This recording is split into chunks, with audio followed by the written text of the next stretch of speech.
This is the last day of the life I imagined for myself. I woke up 2 minutes before my alarm went off, like usual. 5:58, and bing, eyes wide open, ready to greet the day. I've never had a hard time waking up in the morning. Never used the snooze button, either, not once in my life.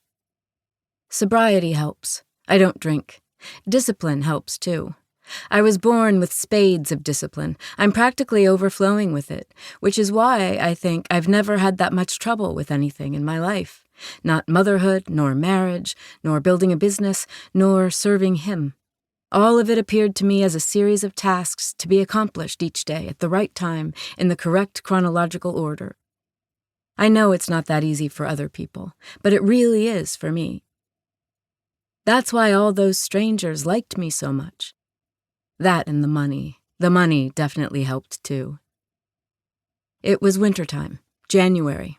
A cold front had just blown through the pass. By my bedroom window, the radiator was puffing hot air. The sky outside was deep as death black, and would be for another few hours. Our farm was nestled in the rolling divots between two mountain ranges in Idaho, which meant we didn't see the sun until 9 or so in the winter months. We were located 5 miles down a long, winding gravel country road. Not even airplanes flew overhead. In the darkness, I listened to the distant mooing of Sassafras, our beloved dairy cow. I could tell by the pitch and register of her moans that my husband, Caleb, was milking her. Right on time. The man was good. My husband was not disciplined before he met me. He was the youngest of 5 boys, the runt of the litter of an American dynasty.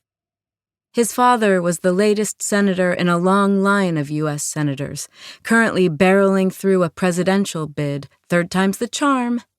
His mother was a homemaker who had spent most of her life drowning in Chardonnay. Together, through a near-fatal combination of paternal neglect and maternal sympathy, they had raised Caleb to be soft and spoiled and sweet.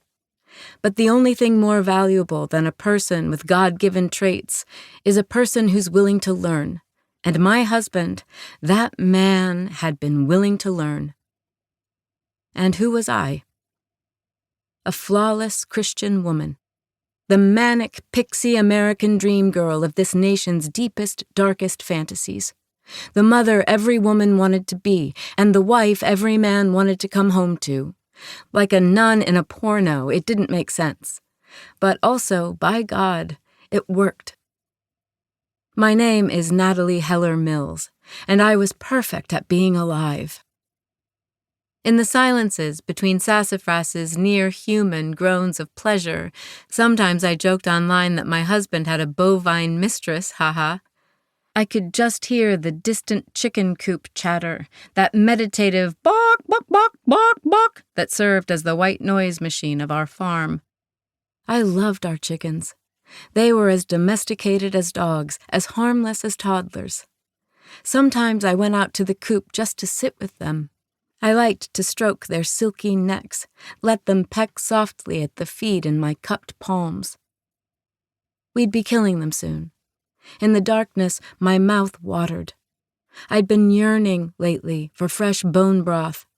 Once you've made it from scratch, the store-bought kind tastes rancid. Through the open crack of my bedroom door, there was a spilling of little boy laughter.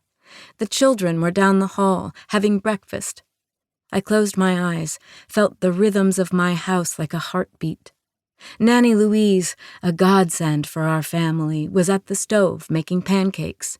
Producer Shannon, my right arm, was by the kitchen sink, getting the video equipment prepared for a long day of work.